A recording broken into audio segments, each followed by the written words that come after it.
Hey guys, my name is Blake. I make videos about DIY projects for beginners, and today I'm going to be showing you how to repair various sizes of drywall holes. We will be covering small nail holes all the way up to a larger basketball-sized hole. I'll be going over all the tools you need for each of the holes, and the methods you will learn should teach you how to repair just about any sized hole. Here are the timestamps of each part of the video if you wanted to skip to a specific part. Nailed it!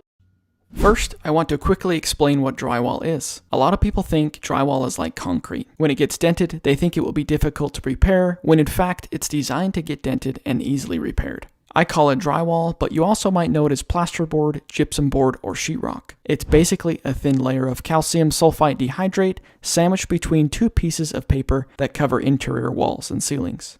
Without the paper, it would have little to no strength and just crumble apart. So if that's drywall, then what's drywall mud? Well, if you've ever been to a hardware store to try to buy drywall mud, you'll know that there are about 10 different brands with about 30 different types of drywall mud. That can be pretty overwhelming for beginners, so here's a simplified version. Spackling takes care of all the small dings and dents while being easy to sand after it dries. Topping is mainly used for the last layer or for making the wall have texture. Dust control is good for environments that require a low dust level. +3 is a lightweight all-around drywall mud. All-purpose will pretty much handle any repair. Hot mud is a powder that you mix with water. Each bag has a number indicating the amount of time it takes to harden. If any of this is still confusing to you and you need somebody to just make a decision for you, it's hard to go wrong with the all-purpose or the +3 since they can basically do everything. For smaller holes like nail pops, nail holes, small dings or dents, you'll need the following tools and supplies. A 2 to 3 inch spackling knife, preferably one with metal on the end. I'll explain that a little bit later. Some spackling or drywall mud. I like to use this Alex Plus spackling. It works on many different surfaces and dries harder than other lightweight spackling paste. A 220 grit sanding sponge. Depending on your repair, you might need to use some drywall screws. I'll be using 1 1/4 inches. Some repairs might also require a screwdriver and or drill if you have one. A nail pop happens when the drywall expands and contracts as your home expands and contracts. They are referred to as nail pops because they used to use nails to secure the drywall to the wood stud, but nowadays they just use Phillips screws. To properly fix them, I like to tighten the screw by giving it about a quarter turn and then add 1 or 2 screws above and below the nail pops. This resecures the drywall in place, hopefully preventing it from happening again in the future. Then you'll take the back of your spackling knife and make a little divot right onto the hole. This pushes the paper and other debris into the hole so it's easier to smooth on the wall. Then I like to give it a little scrape and make sure the wall is smooth and flat. It's also a good idea to close your eyes and really feel if the wall is flat. Now take out your spackling paste and fill up the holes with a little extra. Then take out your spackling knife and smooth out the wall like you're putting peanut butter on a piece of bread. Not too thick and not too thin. After it dries, sand it down until the spackling paste is level with the rest of the wall. If there are still small holes, you can go over it again with some more spackling. The process for dings and dents is the exact same as what I just showed you, except you don't need any screws. Just make sure it's flat, scrape the wall if needed, add the spackling paste, smooth it out like peanut butter and sand it smooth. Then repeat until the wall is smooth. For a medium-sized hole, you'll want a larger 6-inch taping knife, preferably with metal on the end still, drywall compound also known as drywall mud, a sanding sponge, a 120 grit version and or a 220 grit version, and the most important thing for these types of holes is the mesh tape. On larger holes, the mesh tape helps hold the mud in place while it hardens. To repair this hole, start by covering the whole thing with mesh tape. To cut the tape, you can use your taping knife, press down on the tape, and then pull up on the tape to cut it. Mesh tape is not very sticky like actual tape, so be sure to push it all the way down with either your hand or the taping knife. Once you have the whole thing covered with mesh tape, it should look something like this. Good job!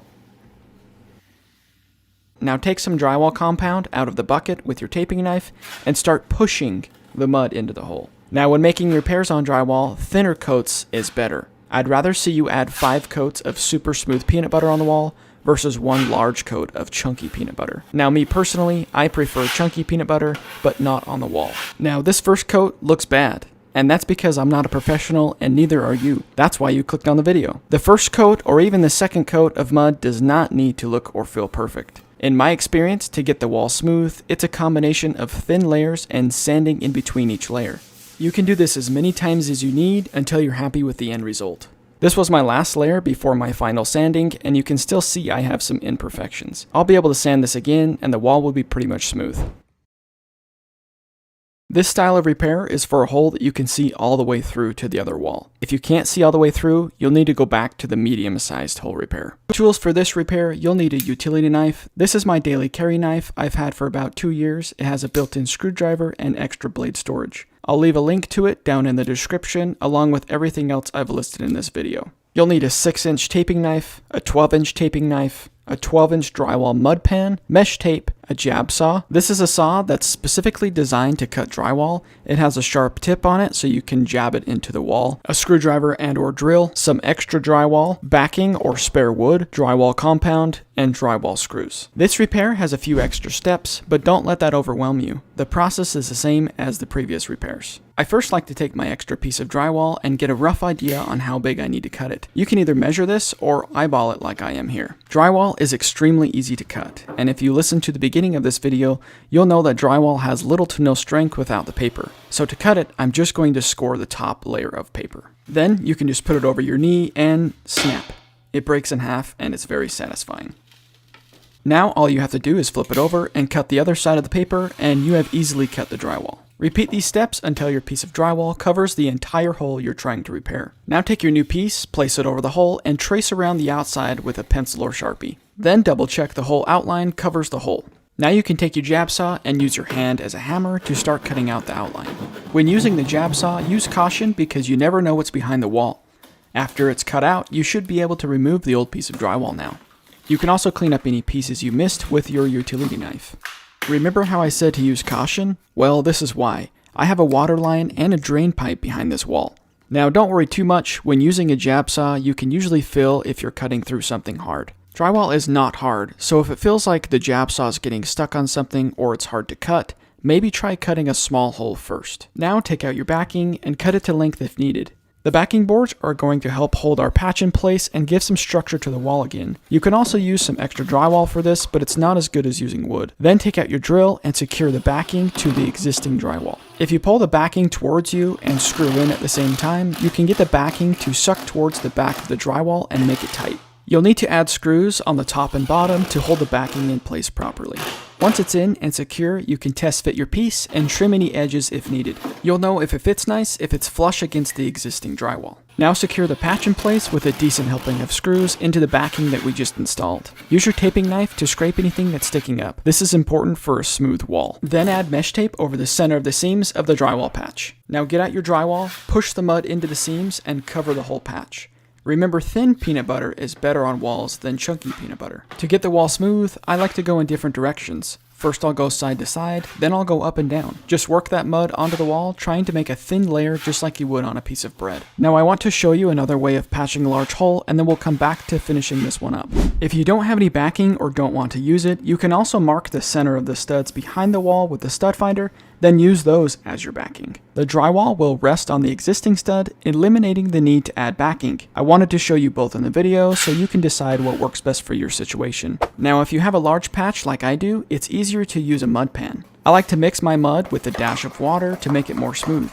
Guys that do this every day also like to add dish soap to their mud. It makes it smell nicer and gives you an even smoother mud to work with. The larger the patch, the larger taping knife you should be using. If you use a large taping knife, you can cover more area and keep the layers thin more easily. Now when you're patching a wall, it's important to think about the technique I'm using. The technique I'm using is called feathering. It means I'm applying an angle to the taping knife so the edge farther from the patch applies less pressure, making the mud thinner on that side and thicker near the patch for a smoother blend between the old drywall and the new patch. This is a dramatic way of showing it, but you get the idea. Remember, keep it thin, keep it smooth, apply a coat, and then let it dry overnight, sanding in between each layer. Keep doing that, and if your results look like this, then congratulations, you nailed it. I hope this video helped you, and I'll talk to you guys later.